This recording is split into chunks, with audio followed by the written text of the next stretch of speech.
ಈ ಒಂದು ಕ್ರೀಡಾಕೂಟದಲ್ಲಿ ಯಾರು ಅರ್ಹತೆಯನ್ನು ಗಳಿಸಿರ್ತಾರೋ ಅಂತಹ ಮಕ್ಕಳನ್ನ ನೆಕ್ಸ್ಟ್ ತಾಲೂಕು ಮಟ್ಟಕ್ಕೆ, ಜಿಲ್ಲಾ ಮಟ್ಟಕ್ಕೆ ಕಳಿಸುವಂತ ಒಂದು ಜವಾಬ್ದಾರಿ ತೀರ್ಪುಗಾರರ ಮೇಲಿರೋದ್ರಿಂದ ತೀರ್ಪುಗಾರರು ಪಾರದರ್ಶಕವಾದಂತಹ ತೀರ್ಪನ್ನು ಕೊಡಬೇಕು.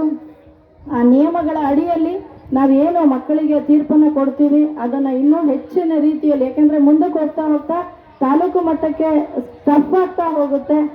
ಅಂತಹ ಸಂದರ್ಭದಲ್ಲಿ ಮಕ್ಕಳು ಇಲ್ಲಿ ನಾವು ಯಾವುದೋ ಬೇರೆ ರೀತಿಯ ಮಾಲ್ ಪ್ರಾಕ್ಟೀಸ್ ಮಾಡಿ ಅವರಿಗೆ ಬೇರೆ ವಾಮ ಮಾರ್ಗದಲ್ಲಿ ನಾವು ಅವಕಾಶ ಕಲ್ಪಿಸ್ಕೊಟ್ಬಿಟ್ರೆ ಅಲ್ಲಿ ಮುಂದಿನ ಇದರಲ್ಲಿ ಟಫ್ ಆದಾಗ ಮಕ್ಕಳು ಹಿಂಜರಿಯುವಂಥ ಪರಿಸ್ಥಿತಿಗಳು ಬರುತ್ತೆ. ಆದ್ದರಿಂದ ಮಕ್ಕಳಿಗೂ ಅನ್ಯಾಯ ಆಗಬಾರ್ದು. ಆ ನಿಟ್ಟಿನಲ್ಲಿ ಪಾರದರ್ಶಕವಾದಂತಹ ಒಂದು ತೀರ್ಪನ್ನು ಕೊಡಬೇಕು ಅಂತ ನಾನು ತೀರ್ಪುಗಾರರಲ್ಲಿ ಕೇಳ್ಕೊಡ್ತೀನಿ.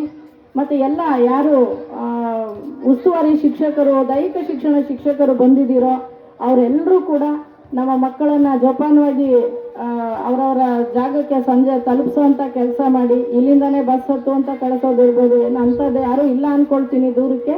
ಆದರೂ ಕೂಡ ಶಾಲೆಗೆ ಕರ್ಕೊಂಡೋಗಿ ಶಾಲೆಯಲ್ಲಿ ವಾಪಸ್ ಅವ್ರ ಮನೆ ತಲುಪೋವರೆಗೂ ಜವಾಬ್ದಾರಿ ನಿಮ್ಮದೇ ಇರುತ್ತೆ. ಮಕ್ಕಳ ಸುರಕ್ಷತೆ ದೃಷ್ಟಿಯಿಂದ ಎಲ್ಲರೂ ಕೂಡ ಜವಾಬ್ದಾರಿಯನ್ನು ವಹಿಸ್ಕೊಳ್ಬೇಕು ಅಂತ ಕೋರ್ಕೊಳ್ತಾ